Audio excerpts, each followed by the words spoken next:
Audio Jungle.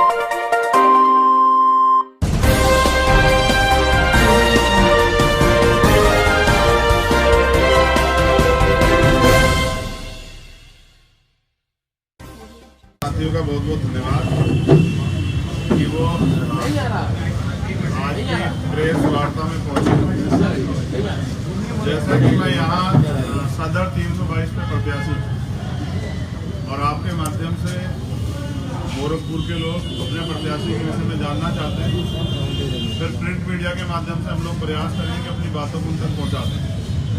लेकिन मैंने कल कहा था कि कुछ जो जरूरी चीज़ें हैं जिन पर बात होनी चाहिए, तो वो 5-6 पॉइंट है, पहले मैं उन पर अपनी बात रखूँगा, फिर जो आपके सवाल होंगे उनमें भी अपनी बात रखूँगा। तो धन्यवाद के साथ सबसे पहला विषय है, गोरखपुर यूनिवर्सिटी में एक बच्ची थी प्रियंका भारती, मैं पिछली बार जिनके घर आया था, उसमें 302 में मुकदमा दर्ज हुआ, कोई गिरफ्तारी नहीं हुई।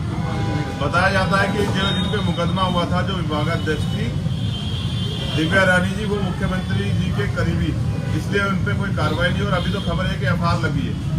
उससे भी बड़ी बात यह है कि जो SC/ST एक्ट का कंपनसेशन का पैसा, एक पैसा उनको नहीं दिया गया, क्योंकि अधिकारी का कहना यह है कि अगर इनको पैसे मिलेंगे तो कोर्ट जाएंगे लड़ने के लिए, और अधिकारी चाहते हैं कि वो कोर्ट ना जाए। उससे भी अच्छी बात यह है, हमने सुना है कि यहाँ मुख्यमंत्री जी दरबार लगाते हैं। 4 बार वो परिवार गया, जब वो परिवार गया तो मुख्यमंत्री जी दरबार ही छोड़ के चले गए। इतना न्याय जो है उत्तर प्रदेश में और गोरखपुर में घर घर बढ़ रहा है। तो हमारी ये मांग है कि उस मामले की CBI जांच होनी चाहिए, क्योंकि जब तक पीड़ित परिवार संतुष्ट नहीं है तो न्याय नहीं हुआ। और मुझे विश्वास है कि मुख्यमंत्री जी दलितों का दर्द सुनेंगे, उस बेबस परिवार का दर्द सुनेंगे, भागने के बजाय फिर CBI जांच के आदेश देंगे। कई मामलों में हुआ तो न्याय जो है वो आसान हुआ। दूसरी बात है, व्यक्तिगत कारणों से 5 साल में उत्तर प्रदेश में लगभग 123 लोगों पर रासुका लगी, उनमें से एक मैं भी हूँ, जिसका दोष ये था कि वो अपने समाज के हितों की लड़ाई लड़ रहे। 123 में से कोर्ट ने 102 मामले खारिज कर दिए, क्योंकि वो कहीं ना कहीं राजनीतिक साजिश के थ्रू लगाए गए थे।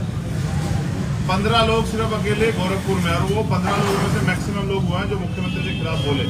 तो सत्ता का दुरुपयोग जो मुख्यमंत्री यहाँ बैठे कर रहे हैं, गोरखपुर का जो सच है वो जानना चाहिए पूरे उत्तर प्रदेश देश को, कि यहाँ हिटलर शाही तानाशाही है। अगर मीडिया कोई साथी बोलता है तो उसको भी अपनी जान बचाने के लिए फ्रंट लेनी पड़ती है। तो ये उत्तर प्रदेश में सामाजिक न्याय है। एक बहुत बड़ा मामला गोरखपुर BRD मेडिकल कॉलेज का, एक डॉक्टर है, डॉक्टर भगवान का रूप होते हैं, डॉक्टर कफील खान, और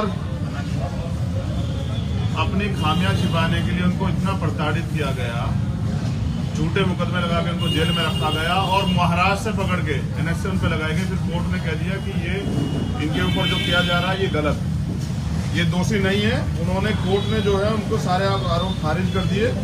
उनकी 70 साल की एक माँ है, पुलिस समय समय पे उनको परेशान करती रहती है। और गोरखपुर में BRD मेडिकल कॉलेज का जो वो बच्चों का जो इतना बड़ा जो हादसा हुआ था, वो सिर्फ और सिर्फ सरकार की फेलियर था।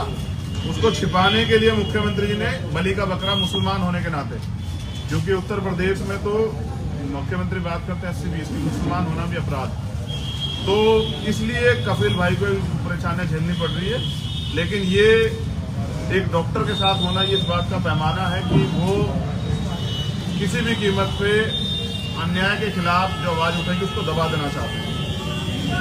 मुख्यमंत्री जी अपराध मुक्त की बात करते हैं, लेकिन गृह जनपद गोरखपुर में अगर कोई पर्यटन के लिए घूमने आए, जहाँ 2-3 हजार करोड़ रुपए लगा के जो पर्यटन के काम की बात चल रही है, तो यहाँ की पुलिस जो है वो होटल में घुस के कमरे में पीट के लोगों को मार देती है। और एक बड़ा उदाहरण मनीष गुप्ता जी का आपके सामने, ये है गोरखपुर की कानून व्यवस्था। एक और मामला आपकी जानकारी में, 18 दिन बाद 2 बच्चों का शव मिला, उनके परिवार के लोग कल जाम लगाए हुए थे।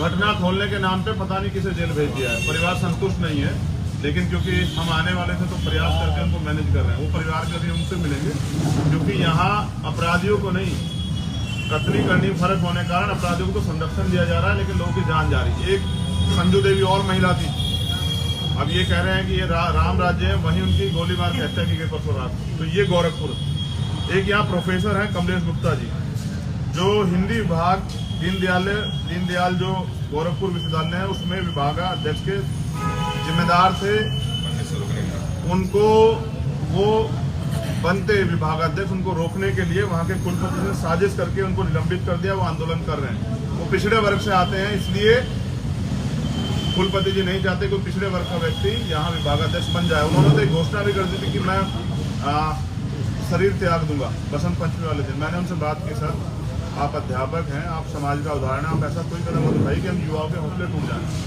उन्होंने अपना प्रण वापस लिया, लेकिन वो आंदोलन कर रहे हैं। तो ये गोरखपुर का विश्वास है। इस विश्वास के बाद मुख्यमंत्री करते हैं कि यहाँ जनता बड़ा विश्वास है।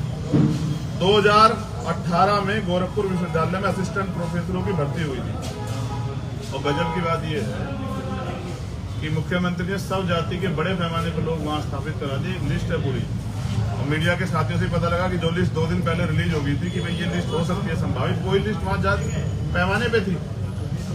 मुख्यमंत्री जी कहते हैं दलितों के हितैषी हैं, उनके घर खाना खाने जाते हैं, लेकिन प्रमोशन में रिजर्वेशन का इतना इंपॉर्टेंट मामला 3 साल से उनके डस्टबिन में पड़ा हुआ है, अब तक उन्होंने उस पर कोई कार्रवाई नहीं की। ये है बीजेपी और उत्तर प्रदेश के मुख्यमंत्री, जबकि सुप्रीम कोर्ट का ऑर्डर है कि आप सरकार चाहे तो आंकड़े जुटा दे सकती है, वो देना नहीं चाहते। इससे क्या होगा, एक तो प्रमोशन रिजर्व होगा तो दलितों को सशक्तिकरण मिलेगा, दूसरा बैकलॉग आएगा तो नई नियुक्तियां होगी। तो ये भी मुख्यमंत्री नहीं कर पा रहे। 29 शिक्षक भर्ती का मामला आप जानते हैं, और मैं पूरी जिम्मेदारी से कह रहा हूँ मुख्यमंत्री इसके बाद चाहे मेरे ऊपर मुकदमा करा दें। 29 शिक्षक भर्ती में घोटाला हुआ था, मुख्यमंत्री जी ने एक्सेप्ट किया, 800 वैकेंसी रिलीज की, कोर्ट ने भी कह दिया को मिलना चाहिए, लेकिन घोटाला करने वाले की जगह जेल में होनी चाहिए, नहीं होनी चाहिए। उन पे 420 का मुकदमा दर्ज होता, लेकिन करे कौन? पुलिस प्रशासन तो नतमस्तक है। तो जिस मुख्यमंत्री को, जैसे ओम प्रकाश चौटाला जेल रहे थे, जिस मुख्यमंत्री को जेल जाना चाहिए था, वो लोगों कह रहे हैं कि सरकार गर्मी ठंडी कर देंगे, शिमला बना देंगे। ये असंवैधानिक भाषा ना किसी संत की हो सकती, ना ही मुख्यमंत्री की। तो मैं तो चाहता हूं कि जितना जल्दी सरकार बदलेगी तो हम मुख्यमंत्री जी पे 29 शिक्षक भर्ती में जो पिछड़े दलितों का हक छीना 20,000 पदों का घोटाले में जांच करवा के मुकदमा दर्ज करवा के मुख्यमंत्री जी को जेल भेजेंगे। मुख्यमंत्री जी सुन लें। और अब मैं चंद्रशेखर आजाद, सहारनपुर उत्तर प्रदेश का रहने वाला, मुख्यमंत्री जी से नजदीक, वो उत्तराखंड के, मैं उत्तर प्रदेश में। हम पिछले 5 साल यहाँ लड़ते रहे और अब भी हम गोरखपुर लड़ने के लिए, क्योंकि हमने घोषणा की थी जहां से मुख्यमंत्री लड़ेंगे हम लड़ेंगे। मुख्यमंत्री जी पहले अयोध्या कहते रहे, फिर मथुरा, और उसके बाद रिवर्स गैप लगाया। मैंने पहली बार देखा कि रिवर्स भी 4th गियर होता है, सीधे अयोध्या। और अयोध्या में भी बड़ा खेल किया परिसीमन में। जो माइनॉरिटी का वोट जो मन बनाए बैठा था कि मुख्यमंत्री को सबक सिखाना, जिन्होंने अन्याय कहा है, उस वोट को डिवाइड कर दिया दूसरी विधानसभा में। इस परिसीमन पे भी दोबारा बड़ा काम होगा। जैसे गोरखपुर की जनता ने टीएन सिंह जी को सबक सिखाया 1971 में, जैसे गोरखपुर की जनता ने उपचुनाव में इनको सबक सिखाया, ऐसे ही इस बार के विधानसभा चुनाव में भी गोरखपुर की जनता मुख्यमंत्री जी को सबक सिखा के बताएगी कि ना तो गोरखपुर की जनता गुलाम है, वो लड़ने वाले को पसंद करते हैं, ना ही मुख्यमंत्री जी यहाँ के तानाशाह हैं, हिटलर है, ना ही मालिक। जनता जवाब देगी चुनाव में। चुनाव तैयार है, मैं लगातार यहाँ रहूंगा। और कल भी मैं कई मामलों में मिला था, यहाँ महिलाएं दर दर भटक रही है न्याय के लिए, थाने में रिपोर्ट नहीं दर्ज होती। अब ऐसा नहीं होगा। अब यहाँ नौजवानों का भाई उनके हक की लड़ाई के लिए, माओ बहनों का बेटा उनकी लड़ाई के लिए यहाँ मौजूद है। मैं कल गया था प्रियंका के घर, और ये मैं मीडिया के साथियों को दिखाना चाहता हूँ, ये विकास है गोरखपुर का, ये शहर है। आप अगर करीब से देखेंगे ना, देखिए, मैं दिखा देता हूँ, ये देखो, ये गोरखपुर का विकास है। दूध की नदियां बह रही है।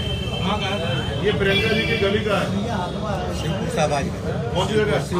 शिवपुर का, नगर में ही है, शिवपुर शाहबाज का। देखिए, ये गोरखपुर में दूध की गंगा नदियां बह रही है।